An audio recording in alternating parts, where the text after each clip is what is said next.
السلام عليكم ورحمة الله وبركاته. الحمد لله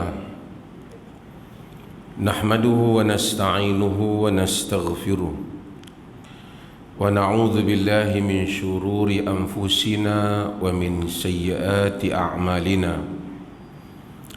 من يهده الله فلا مضل له ومن يضلله فلا هادي له. أشهد أن لا إله إلا الله وحده لا شريك له وأشهد أن محمدا عبده ورسوله. أما بعد. Hadirin dan hadirat yang dirahmati Allah, alhamdulillah kita sambung semula kuliah kita setelah kita berehat selama berapa minggu? 2 minggu untuk membolehkan tuan-tuan bercuti dan merancang untuk keluar daripada kerajaan dan macam-macam lagi.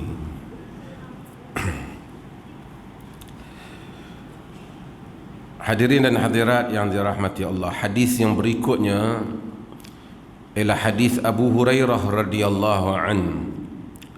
Wa an Abi Hurairah radhiyallahu an qala qala Rasulullah sallallahu alaihi wasallam idza wati'a ahadukumul adha bi khuffaihi fatuhuruhuma at-turab.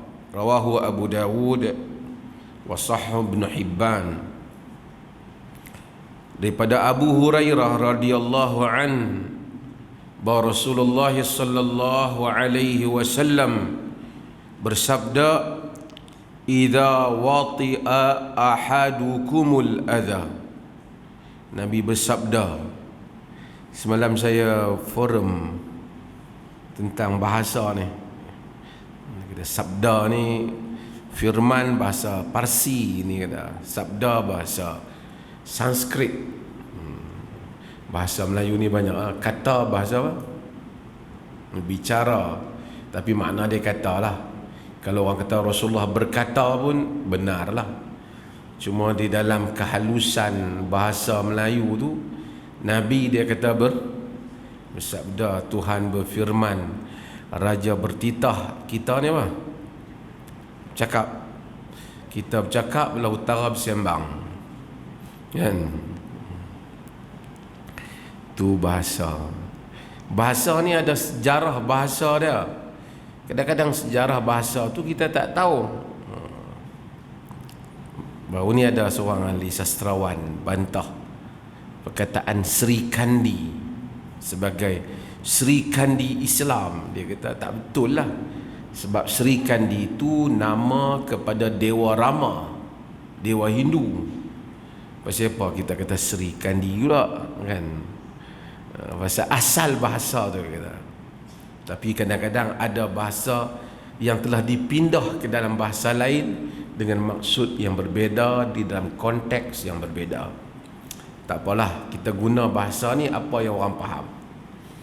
Abu Hurairah kata, qala Rasulullah sallallahu alaihi wasallam, Nabi sallallahu alaihi wasallam bersabda, idza wati'a ahadukum, apabila seseorang kamu terpijak al-adha, kekotoran. Adha ni asal sakit, benda tak elok, sakit. Wati'a ni tak pijak. Jadi bahasa Arab ni dia verb. Dalam konteks ni dia verb dulu, kan? Dia fa'lun dulu, baru fa'il. Perbuatan dulu, baru pembuat. Tapi terjemahan Melayu ni, apabila seseorang kamu terpijak kotoran bi khuffaihi, dengan kedua khufnya, kedua kasut atau stokinnya, stokin kulit dia tu, fatahuruhuma, maka tahurnya, yakni membersihkannya, at-turab, ialah tanah. Maksudnya zahir hadis ni, maksudnya apabila kita pijak najis, kita bersihkan kasut kita dengan, ataupun khuf kita dengan tanah. Kita geser di tanah. Maksudnya jika kita geser di tanah, maka bolehlah solat. Kerana fatahuruhuma, yakni dia telah bersih. Hadis ni diriwayatkan oleh Abu Dawud di dalam Sunan Abi Dawud. Dalam riwayat itu, dari segi sanadnya, satu hadis ni dia dari segi sanad dia yang satu ni dia dhaif, kerana Muhammad bin Kathir didhaifkan oleh para ulama hadis. Tetapi oleh kerana ini dalam ilmu hadis dia panggil ada mutaba'ah, dhaif dia itu tempat dia tu ada rawi lain juga yang dapat ganti rangkaian tu. Kalau dia tak ada pun ada rawi, kalau tidak dia pun rawi lain dapat ada yang meriwayatkan hal itu. Nak fahamkan tuan-tuan macam ni, kita dengar satu cerita, ini mutaba'ah ni. Saya cakap satu hal, jadi satu orang yang dengar daripada saya balik cerita, malam tadi mufti kata sekian-sekian. Kita ni tak percaya kat kawan tu, dia ni berapa kali dah duk cerita silap. Lain dia orang faham, lain yang dia faham. Jadi aku tak mau pegang. Tiba-tiba ada pula orang lain juga yang pergi dengar cerita benda tu sama macam dia cerita. Jadi kalau melalui rangkaian dia tadi, hak pertama tadi, riwayat tu dhaif.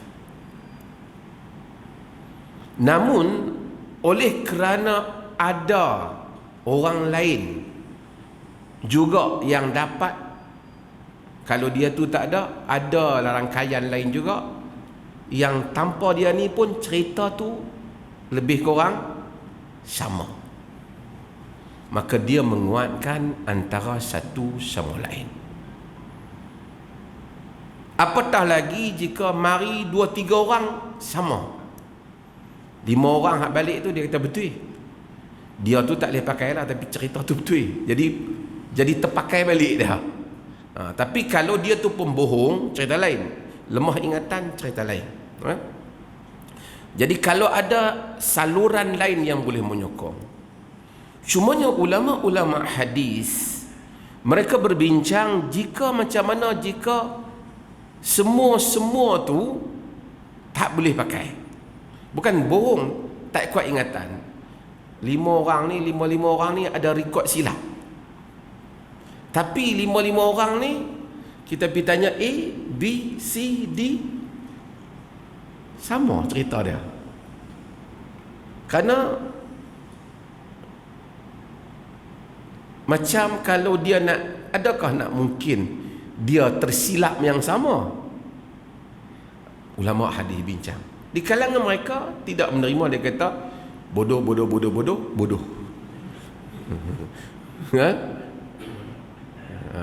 Tapi mereka kata ada andaian Ibn Hazmin antara yang tapi di kalangan mereka kata ada kemungkinan walaupun dhaif dia sedikit mengangkat, kerana possibility untuk jadi benar tu macam dah nak naik.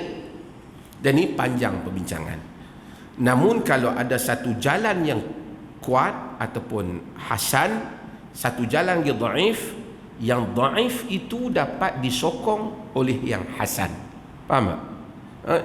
Melalui jalan A ni memang cerita ni dia ni punya rekod kita tak boleh terima. Dia mungkin tak bohong tapi selalu silap.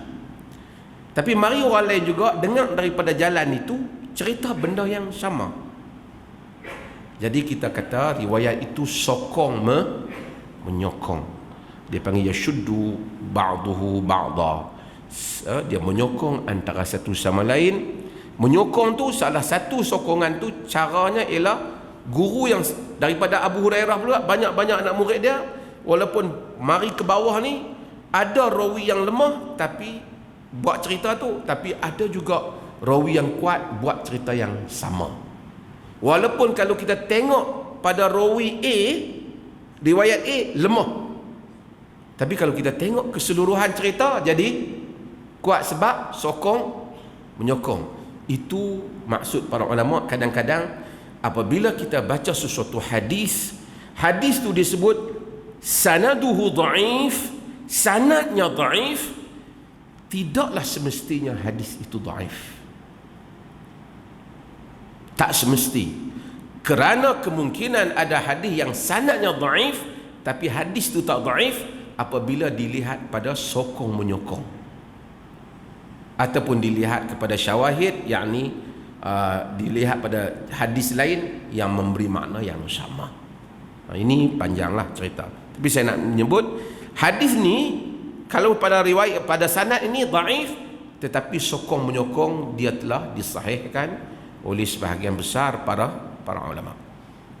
Walaupun ada yang menghukumnya sebagai ittirab, tapi kebanyakan ulama mensahihkan hadis ini. Cumanya bagaimana cara nak memahami hadis ni?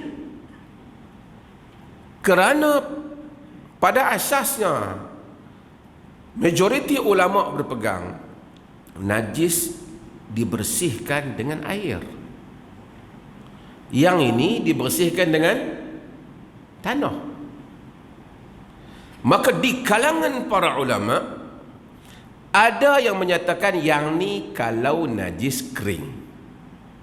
Maksud kalau kasut tu dah kering, najis dia dah kering dah, geser-geser dengan tanah, bolehlah. Andaian mereka bagaimana? Andaian mereka tentang hadis yang Aisyah radhiyallahu anha menceritakan bagaimana dia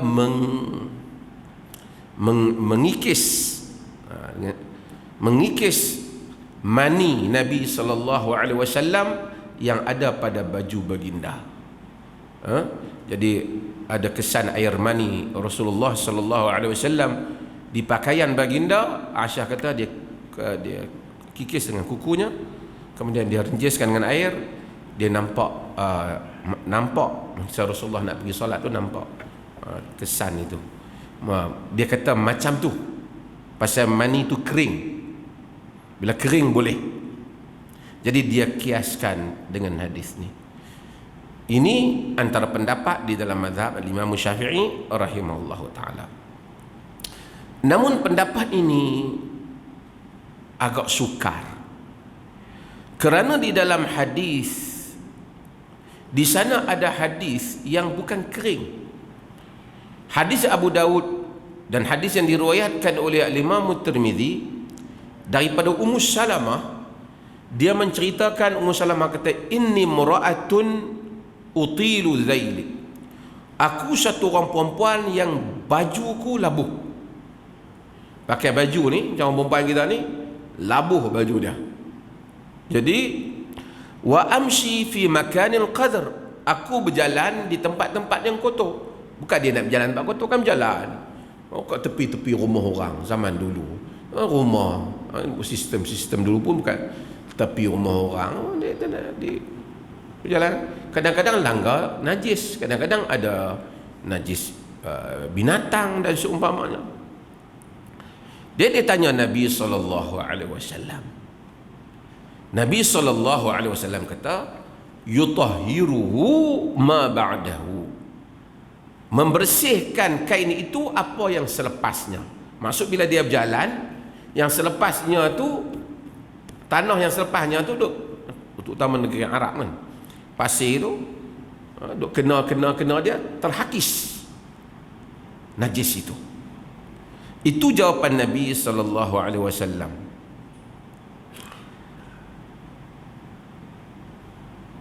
Jadi dia kata kering. Tapi di sana ada riwayat yang mana Ummu Salamah kata, fa kaifa naf'al idza mutirna, macam mana kita nak buat jika masa musim hujan? Hadis ni jadi masalah. Sebab kalau musim hujan mestilah apa? Basah. Tapi jawapan dalam hadis itu mesti sama, yutahhiruhu ma ba'dahu, membersihkannya apa yang selepas daripadanya. Jadi As-San'ani menyebut ini sukar kalau naik kata ini. Maka ada berbagai pendapat, tapi saya akan quote Ibn Hajar telah masukkan hadis ini. apa yang disebut oleh Syekhul Islam Ibn Taymiyah rahimahullah ta'ala, kata dia di dalam nak bersih najis ni ada beberapa cara selain daripada air. Antaranya hadis tadi, iaitu hadis Ummu Salamah tadi, iaitu bersihkan dengan apa? Tanah yang selepas daripada itu. Yang juga bersihkan dengan istijmar ataupun dengan batu. Apabila kita buang najis, kita tak guna air, kita boleh guna apa? Kita istinja dengan batu. Tak guna air dah. Ataupun dengan tanah, seperti hadis ni. Hadis kita baca ni. Cumanya para ulama menyatakan guna apapun, kalau seperti mazhab Syafi'i, dia kata guna apapun, yang penting ialah hendaklah menghilangkan ain dia, menghilangkan kesan najis, menghilangkan warna dia, menghilangkan bau dia. Jadi kalau dia tenyeh kasut dia tu sampai dah tak ada dah kesan najis di tanah, maka dia bolehlah salat dengan kasut berkenaan. Sebab kita bahas tentang masalah salat dengan apa? Dengan memakai kasut di dalam, seperti mana yang kita bahaskan dalam kuliah yang lepas. Ini yang disebut oleh para ulama hadis sebahagiannya berhubung dengan masalah ni. Faham tak? Artinya kalau orang tu dia kata pakai kasut boot tu, hak tak mau buka tu, dia terpijak macam-macam, dia nak salat, dia tenyeh gesel kasut dia tu di tanah sehingga hilang kesan najis tu, dia boleh salat tak? Dia boleh salat dengannya. Dia boleh salat dengannya. Demikian juga dalam riwayat Abu Dawud ini disebut dengan bi khuffai, dengan kedua khufnya, dengan kedua khuf. Hadis yang berikutnya, macam dia banyak sikit lah, hurai pergi sikit sebab tak sempat, dah punting 2 minggu. Wa an Muawiyah bin Hakam, wa an Muawiyah bin al-Hakam radhiyallahu an, qala Rasulullah sallallahu alaihi wasallam, inna hadhihi as-salata لا يصلح فيها شيء من كلام الناس إنما هو التسبيح والتكبير وقراءة القرآن. رواه مسلم. Ni satu-satunya hadis daripada Muawiyah Ibn al-Hakam. Muawiyah Ibn al-Hakam ni dia orang Madinah, dia ada bukti dia sahabat, ada riwayat hadis ni. Muawiyah ni banyak, Muawiyah Abu Sufyan lain, Muawiyah bin Khadijah lain, ni Muawiyah bin Hakam. Orang Melayu ni jarang kita jumpa orang nama Muawiyah, sebab mereka rasa macam Muawiyah berkelahi dengan Ali. Tak ada lah orang nama Muawiyah. Okey. Muawiyah bin Hakam radhiyallahu an kata dia, qala Rasulullah sallallahu alaihi wasallam, Rasulullah berkata, inna hadhihi as-salah, sesungguhnya salat ini, la yasluhu fiha syai'un min kalamin nas, tidak salih, tak boleh, tak padan, tak kena, salah lah. Arab ni salih ni maksudnya boleh, tak boleh lah. Ma salihul lisyurb, air yang boleh untuk diminum, salih ni boleh ni.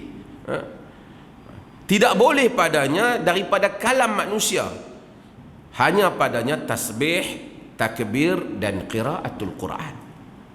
Semayang maksudnya tak boleh apa? Tak boleh bercakap.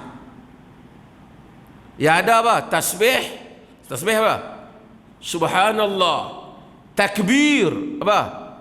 Allahu Akbar. Wa qiraatul Quran, dan qiraatul Quran. Di dalam riwayat yang diriwayatkan oleh Imam Muslim yang sepenuhnya, hadis ni ada sabab, dia panggil sababu wurudil hadis. Sebab kenapa hadis ni disebut. Hadis ni kita ada dalam Quran ada sebab apa? Sababun nuzul, sebab nuzul. Yang ni sebab hadis. Kenapa hadis ni Nabi sebut? Bukan semua hadis kita jumpa sebab dia. Saya tulis kitab dalam bidang ni, Sababul Wurud, Dawabit wa Ma'air. Siapa baca Arab boleh baca Arab, yang dicetak oleh Darul Kutub Ilmiah Lubnan. Dan saya duduk tengah buat balik kitab tu sekarang, bagi besar sikit, dan kemudian bagi mudah-mudahan doa bagi selesai. Cuma dalam bahasa Arab tu kita cari orang pula terjemah bahasa Melayu. Tuan-tuan nak duduk mengaji ni, terjemah. Sebab kenapa Nabi keluarkan perkataan ni? Di dalam hadis, Muawiyah ni asalnya dulu sahabat masa awal, dia bukan macam kita. Tuan-tuan lahir-lahir ni Islam telah sempurna. Al-yawma ya'isal ladzina kafaru min dinikum. Hari ni orang kafir telah berputus asa pada agama kamu. Fala takhshawhum wakhshawni al-yawma akmaltu lakum dinakum. Hari ini telah aku sempurnakan untuk kamu agama kamu. Agama dah sempurna. Jadi para ulama telah buat kaedah ni, sembahyang syarat, solat, rukun. Tuan-tuan tahu, sahabat masa awal semayang boleh bercakap lama-lama baru Nabi larang satu, cakap tak boleh. Jadi asalnya masa semayang awal tu boleh bercakap. Peringkat demi peringkat sahabat belajar. Jadi bila Nabi dah larang bercakap, Muawiyah Ibn Hakam ni dia pun tak tahu. Dia main-main semayang, masuk semayang, ada orang bersin. Dia pun kata, yarhamukallah. Bila dia kata macam tu, sahabat lain mata duk tengok ke dia, duk jeling ke dia. Dia kata, ma sya'nukum tanzuruna ilayya. Apa masalah hampa duk tengok kat aku ni? Dia bahasa tu baru masuk Islam. Hadis tu panjang, sebab tu lepas hadis tu dia, ya Rasulullah, ini hadisul ahli bil jahiliyah. Wahai Rasulullah, aku ni baru masuk, barulah daripada jahiliyah. Tak tahu. Baru masuk Islam. Tengok-tengok apa? Dia kata. Depa pun tepuk-tepuk paha depa. Nak bagi syarat, tu suruh cakap. Lama-lama dia tengok macam emosi dia habis semayang, dia senyap. Lepas solat, Nabi panggil dia. Nabi kata benda ni kat dia, semayang ni kita tak boleh padanya, melainkan tak boleh padanya min kalamin, la yasluhu fiha min kalamin nas. Semayang ni tak sesuai padanya lah perkataan manusia. Innama huwa tasbih wa takbir wa qiraatul Quran. Tasbih, takbir dan baca Quran. Dia baru masuk Islam, dia kata, apa dia kata? Ma ra'aitu mu'alliman qablahu wala ba'dahu ahsanu ta'liman minhu. Fa wallahi ma karahani wala darabani wala syatamani. Kata Muawiyah bin Hakam, demi Allah, aku tidak melihat seorang guru yang lebih baik daripadanya sebelum ataupun selepas. Ini lebih daripada dia. Dia tak benci kat aku, dia tak pukul aku, dia tak marah kat aku. Dia habaq yang tu ya. Dia setuk saya cakap lah, semayang tak boleh cakap kan. Masa tu orang tak faham. Lah ni orang dah faham lah kan. Tu pun dulu-dulu orang mengaji, orang buat cerita semayang kan, semayang tak boleh bercakap. Tuan-tuan mengaji kitab dulu-dulu, tok guru dulu nak bagi faham orang semayang tak boleh cakap. Dia kata ada seorang semayang, empat orang nak pergi semayang, dia tolak seorang jadi imam. Duduk empat tak pandai. Tengah-tengah semayang, dia kata 3 duduk belakang, seorang duduk depan, ulang keluar. Seorang kata, tu imam, ulang tu imam. Jadi kawan hak sebelah tu kata, semayang mana boleh bercakap. Kawan nak nombor 3 kata, hang habang kat dia pun kira bercakap juga. Tu imam pusing tengok depa, hampa 3 batas, tinggal aku seorang ya. Dorang dululah nak bagi faham macam mana apa yang dikatakan solat. Bagus juga, mungkin cerita tu tak berlaku, tapi mungkin berlaku. Tapi nak bagi faham semayang tu, hang cakap pun tak boleh, habaq korang pun tak boleh, nasihat orang pun tak boleh. Ertinya semayang ni, kata para fuqaha, tak sah padanya apa saja yang kaf, iaitu kamu, engkau. Kalau engkau pada manusia tak boleh, engkau pada Allah tak apa. Iyyaka na'budu, hanya engkau Allah tak apa. Engkau kawan kita sebelah tak boleh. Apa saja khitab yang kita tujukan pada kawan kita tak boleh. Yarhamukallah, Allah rahmati kamu, kamu tu kawan kita, kerana dia bersin, batal salat, batal salat. Para ulama bincang hadis ni, kerana dalam hadis ni Nabi SAW taklah pula suruh Muawiyah tu pi ulang semayang. Padahal kita baca dalam hadis musi'us salah, hadis orang yang nak mai, riwayat Imam Muslim, yang orang yang datang kepada, marilah masjid, semayang, lepas semayang mari pada Nabi SAW. Nabi kata, irji' fasalli fa innaka lam tusalli. Patah balik semayang, engkau belum semayang. Dia pun patah balik pergi semayang lain. Pas semayang mai balik kat Nabi. Nabi kata, irji' fasalli fa innaka lam tusalli. Patah balik pergi semayang, engkau belum semayang. Pergi semayang, dia balik, mari balik daripada Nabi SAW. Dia kata, irji' fasalli fa innaka lam tusalli. Patah balik pergi semayang. Dia kata, ya Rasulullah, ma ahsina ghairahu. Wahai Rasulullah, tak boleh buat terani, boleh. Setakat ini saja, sekadar ini aku mampu. Nabi SAW baru terang kepada dia, Nabi terang kepada dia, bila kau semayang menghadap kiblat, summarka' kan, hatta tatma'inna raki'an, kemudian engkau rokok sehingga engkau tamakninah di dalam rokok. Thummarfa' hatta tastawi qa'iman, kemudian kau angkat daripada rokok sehingga elok-eloklah, sepanjang riwayat hatta tatma'inna qa'iman, sehingga i'tidal, bangun daripada rokok tu, duduk elok-elok, tatma'inna tamakninah. Summasjud hatta tatma'inna sajidan, kemudian kamu sujud sehingga dalam keadaan kamu tamakninah dalam sujud. Ni pun Nabi betul kan. Tapi kalau kita tengok setengah orang semayang, memang ada, dia turun rokok, cuk, terus angkat, tak dan. Lepas tu dia i'tidal, ya Allahu liman hamidah, terus turun. Dia ni kena suruh dia pergi semayang balik. Irji' fasalli fa innaka lam tusalli. Patah balik pergi salat, kerana engkau tidak salat.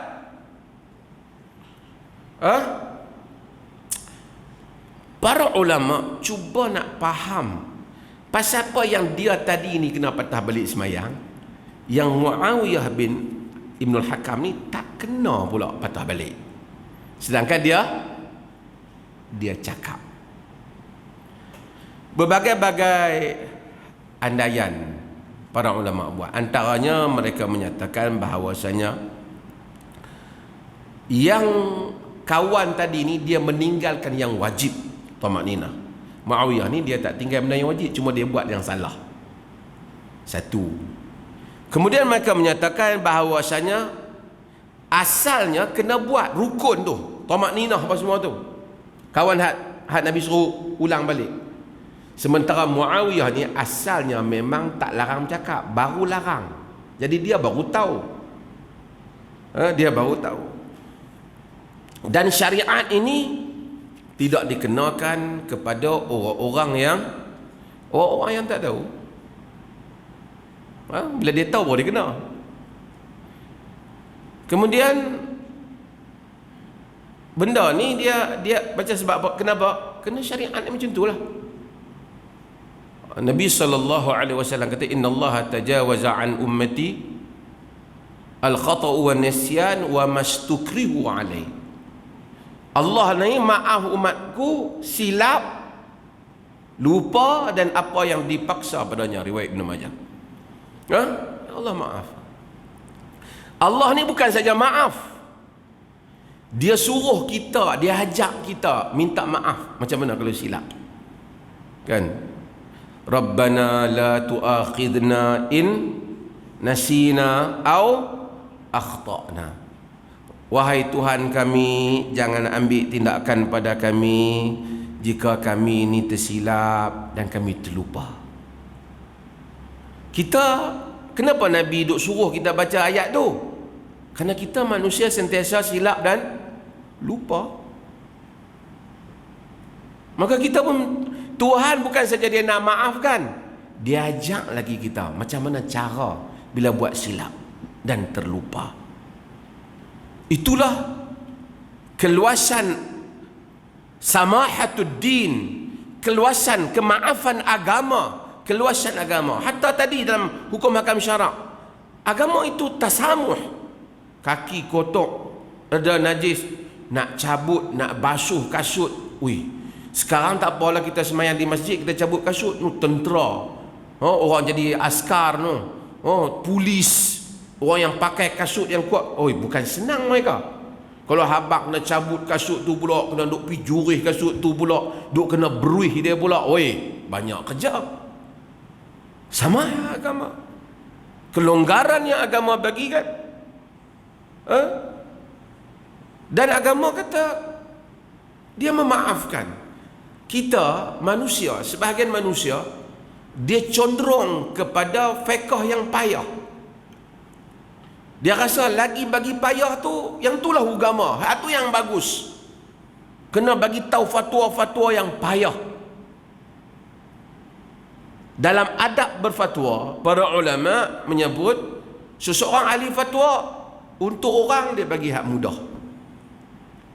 Hak dia sendiri kalau boleh dia pakai hak payah. Maksudnya dia bukan ada kepentingan dalam hal tu. Demikian dalam hal ehwal, hal yang seperti ini, agama ni dia cenderung pada mudah. Macam saya sebutlah, orang kalut pasal daging ni kan. Ada nak kata ni sebab itulah rupanya anak-anak kita ni jadi benak, rupanya duk pergi makan daging haram. Dah tak confirm lagi pun. Ada yang kata patutlah ahli parlimen kita banyak melompat sebab makan daging kangaroo. Itu ya.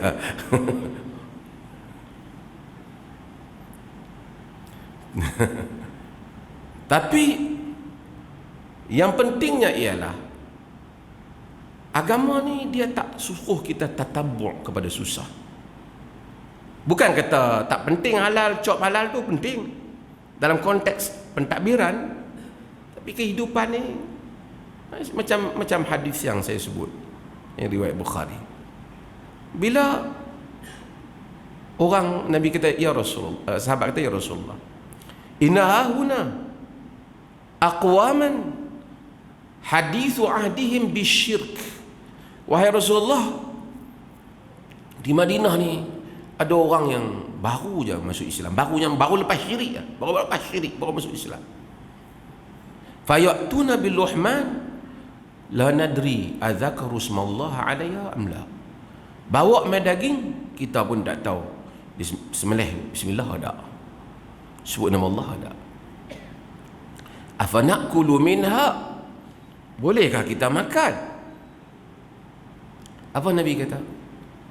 Samullah antum wa kulu, kamu bismillah dan makan. Sebab apa? Sebab zahirnya dia orang Islam. Kamu tak payahlah fikir yang bukan-bukan. Zahirnya orang Islam. Dia bawa, dia sembelih. Kalau agama kata, kalau Nabi kata hari itu, kamu hendaklah pastikan dia benar-benar sembelih, demam kita. Kita nak pergi makan kedai Makcik Mina. Daging ni, ayam ni, gulai ayam ada. Ayam ni makcik sembelih. Makcik tak sembelih, makcik beli di kedai. Makcik beli kedai mana? Di market no. Di market tu siapa dia jual? Pakcik tu dia sembelih sendiri. Tak tahu dia sembelih sendiri. Macam dia sembelih dia bismillah tak?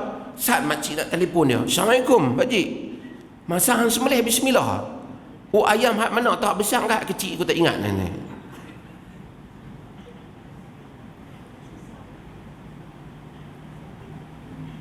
Pakai kita tak boleh makan. Kalau Nabi jawab itu, tapi Nabi kata, padan makcik Minah tu Islam, makanlah. Kita pergi rumah kawan kita, orang jamu kita duduk diam, awak tak makan. Saya ni minta maaf lah, duduk mengaji agama kuat sikit. Siapa? Ni daging lembu lah. Daging lembu. Lembu ni sembelih ke tak? Kau tu ambil kuah tu tuang pelan-pelan atas kepala kita. Katakanlah dia kata, aku beli ya di kedai. Siapa jual? Pak Man. Pak Man jual. Pak Man tu Islam ke? Islam nama Osman. Dia sembelih ke? Dia tak tahu dia sembelih. Masa dia sembelih tu betul, dia baca bismillah. Ada tak sebelum dia sembelih tu kot dia buat perbuatan apa-apa yang telah dia jadi murtad di sembelih tu? Oh, kalut kita. Tapi agama dibina di atas taisir. Melainkan orang abang daging ni sebenarnya khinzir, tak makan. Ada gini mai daripada yang siapa dia bagi ni? Yang hidang kat kita acong. Acong tu bukan Islam. Kita kena tanya lah. Acong, saya tak boleh makan lah ini daging. Dia kata, oh ya bukan tu. Ini daging saya masak betul ya. Tapi ini ni Haji bagi saya. Haji mana? Haji. Kita pun tengok Haji. Oh Haji ni bagi betul dia. Haji bagi daging acong. Okey. Haji sembelih ha? Tak payah tanya Haji dah, cukup lah. Kalau kita percaya, kalau kita tak percaya tak apa. Tapi hacong kita tak makan, haji kita makan. Kalau agama suruh kita tatabbu', kita ikut sampai ke sudah, tak ada kedai kita boleh makan. Pergi kedai dekat-dekat, Assalamualaikum, nak makan. Logo halal dah, logo halal. Lah makcik ni menega ni, dapatan pun sebari pun RM70 nak cari logo halal macam mana? Pergi kitchen pula, dapur di hotel, betul lah ada hotel macam-macam, ada cucuk halal, bagus ya. Pergi rumah mak ngah kita, mak ngah masak, duduk sengam, duduk cari apa dapur mak ngah, duduk cari mak ngah tak ada dapur, tak ada logo halal lah. Oh kalut mak ngah kita, hang jangan duduk cabar aku, dapur hang pun tak ada, dia kata. Maka tidaklah sampai ke peringkat itu. Saya bukan, sebab itu para fuqaha, para ulama, hatta ulama-ulama Azhar, mereka mengeluarkan fatwa. Mereka lebih longgar lagi. Daging yang datang daripada negara Muslim, anggaplah ia sebagai halal. Datang negara Muslim. Bahkan mereka kata dalam fatwa, kalau Dr. Yusuf Al-Qaradawi dan Mustafa Zarqa lagi longgar. Maksud datang daripada negara Kristian dan Yahudi, boleh makan. Fatwa Azhar, majoriti para ulama kata datang daripada negara yang mengamalkan Kristian dan mengamalkan Yahudi seperti Israel, boleh makan, melainkan jika kita tahu bahawasanya dia sembelih cara yang tak betul. Seperti dia katok kepala ke, dia sembelih untuk berhala ke. Tapi kalau dia sembelih mengikut cara yang diiktiraf di sisi Yahudi dan Kristian, boleh. Kerana wa ta'amul ladzina utul kitab halul lakum, makanan ahlul kitab halal untuk kamu. Itu fatwa antarabangsa. Boleh tak awak kelak fatwa tu? Antarabangsa kelak, kita tak ada pandangan, tapi kita saya sebut kod antarabangsa. Maka mungkin tu saya tak mau makan makanan daripada Israel, tak apalah. Tetapi kalau orang yang duduk di negara itu mereka mengamalkan itu, masih dalam fatwa para ulama. Kita tak mau makan, tak apa. The best, cari yang orang Islam sembelih yang tanpa keraguan. Itu terbaik. Daging-daging yang ada ni macam itulah. Kalau kita memang sebenarnya daging ni memang dia habaq, daging tak sembelih, tapi dah duk ada dah, kita makan yang ni dulu, tak boleh lah. Sebab tu agama tidak membebankan seperti itu. Katakanlah kita dulu dah termakan, kita sangka akan halal, duk pergi makan gulai kedai Pak Man, rupanya Pak Man ambil gulai itu daging yang tak halal. Misal contoh, Pak Man pun tak tahu. Adakah Allah hukum kita? Tak. Sebab kita tak tahu. Kita sangka halal.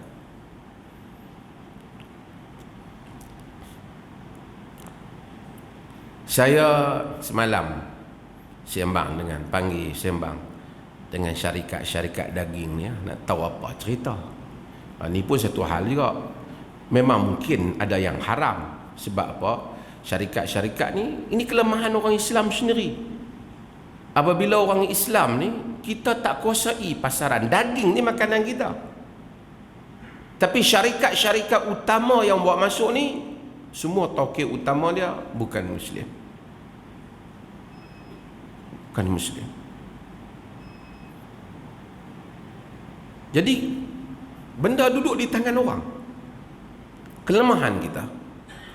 Depa bagi tahu saya, dia kata hatta daging tempatan sekarang. Daging tempatan, dia kata, kalau kita pergi beli, bagus tak, maklumat dia bagi saya. Saya cerita hak depa cerita lah. Bila kita pergi beli daging, dia kata, misalnya kita beli daging tempatan, daging yang duk tergantung tu, dia potong daging tu. Kita tak bagi daging sekilo je. Bagi daging sekilo bang, dia potong tu biasanya tak cukup sekilo. 700 gram, 800 gram, 600 gram. Dia letak, tengok-tengok 600 gram, dia ambil hak bawah, dia tampung bagi apa? Bagi cukup 1 kilo. Kadang-kadang dia tampung bagi lebih lagi, 100 kilo 100. Dia kata, tak apalah, lebih sikit hari ni, sedekah. Daging hak bawah tu, dia kata kebanyakan, dia kata ialah daging import. Daging import. Mungkin kita makan halal, tapi dia jual haram. Sebab apa? Sebab dia tipu. Man ghasyana falaysa minna. Siapa yang tipu kami, dia bukan di kalangan kami. Nabi SAW tengok orang jual makanan, Nabi masukkan jari dia, atas kering, bawah basah. Ma hadha ya sahib at-ta'am? Apa ni wahai tuan jual makanan? Nabi tanya. Dia kata asabathu sama, ditimpa oleh hujan. Nabi kata afala ja'altahu fawqa at-ta'am likai yarahu an-nas. Kenapa tak belah atas supaya orang tampak? Man ghasyana falaysa minna. Siapa yang menipu kami, dia bukan di kalangan kami. Nabi cek pasar, dia tipu. Lepas tu dia kata kita halal lah, halal. Kita kata halal. Dia ingat jadi halal. Tidak halal. Kerana kawan tu kalau tahu, dia tak kata halal. Dia halal tu dia ingat di atas apa? Di atas daging yang tempatan tu. Kalau dia tahu daripada awal, dia tak kata benda tu. Malaikat dia tak halal lah. Kalau daging campur pun halal lah. Campur pun halal. Tak apalah kalau kita kata begitu. Tapi kalau kita tahu macam tu, kita tak akan halalkan, maka hukumnya tidak halal. Bahkan dia cuba menipu kita dengan perkataan halal tu. Halal kita makan daging tu halal. Tetapi halal dia, haram dia menjual kerana dia menipu. Sama tuan-tuan, bila orang jual ikan, sama juga. Ikan hari ni bang, ni ikan hari ni baru naik. Betul, kita beli baru naik. Baru naik, boleh ambil. Dia cedok bang, kita minta 1 kilo, 2 kilo, dia cedok 1,5 kilo, dia tambah ikan hak kemarin lagi 0,5 kilo. Kita beli sebab kita sangka ikan baru. Haram. Ni para penjual daging ni, mereka kena ingat, mereka buat macam tu haram kalau mereka buat lah. Sebab tu the best orang kata, kalau pergi beli daging tu 1 kilo tu minta hak potong tu juga 1 kilo. Jangan minta hak bawah tu. Dia minta bawah. Kalau tak ada soalan, saya nak sambung. Semua saya nak jawab. Saya tengok tadi ada satu buat tulis dalam handphone tentang pasal sebut Muawiyah bin Abi Sufyan. Ada tanya macam mana bolehkah kita melaknat Yazid yang telah membunuh Al-Husain bin Ali radhiyallahu anhu. Pertama ialah seperti mana kata Al-Imam Ibnu Salah di dalam fatwa Ibnu Salah, tidak sabit, tak ada bukti yang menunjukkan bahawasanya Yazid yang membunuh Al-Husain bin Ali. Apa yang ada dalam sejarah yang dapat dibuktikan yang membunuh Sayyidina Husain ialah Ubaidillah bin Ziyad, Gubernur Iraq, bukan Yazid. Pasal ramai orang kalau dulu air jampi ni, sebahagian dia tulis bahawasanya minumlah air ini dan laknatlah Yazid. Jadi Yazid bukan orang yang bunuh Al-Husain bin Ali. Yang bunuh ialah Ubaidillah bin Ziyad, dan Yazid telah memarahi Ubaidillah bin Ziyad. Cumanya di kalangan ulama mereka mencela Yazid disebabkan kerana Yazid tidak bertindak dengan tindakan yang sewajarnya terhadap Ubaidillah bin Ziyad. Walaupun ada riwayat-riwayat dia marah, dia mencerca Abdullah bin Ziyad, tapi dia tidak bertindak kepada Ubaidillah bin Ziyad. Maka di kalangan para ulama ada yang, di kalangan bukan ulama, di kalangan umat Islam ada yang pro Yazid yang berlebihan, sehingga menganggap Yazid radhiyallahu anhuma bin Muawiyah radhiyallahu anhuma di kalangan sahabat dan seumpamanya. Yazid bukan di kalangan sahabat, dan dia bapa dia sahabat, iaitu Muawiyah bin Abi Sufyan. Dia bukan. Cumanya ahli sejarah menyebut Abu Ayyub Al-Ansari apabila dia memasuki peperangan membuka wilayah-wilayah Islam, mewasiatkan supaya Yazid mensolatkan jenazahnya. Abu Ayyub Al-Ansari itu sahabat Nabi sallallahu alaihi wasallam. Okey. Di kalangan para ulama ataupun bahkan di kalangan umat ini ada yang begitu marah pada Yazid sehingga melaknat dan mengkafirkan Yazid. Khususnya siapa? Syiah. Laknat dan kafir.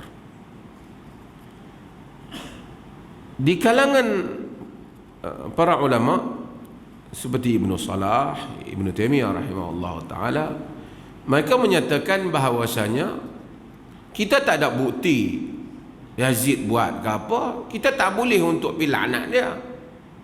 Dan agama pun tak suruh laknat orang, bukan tanggungjawab agama pergi laknat orang yang kita tak pasti. Sejarah tu telah berlalu.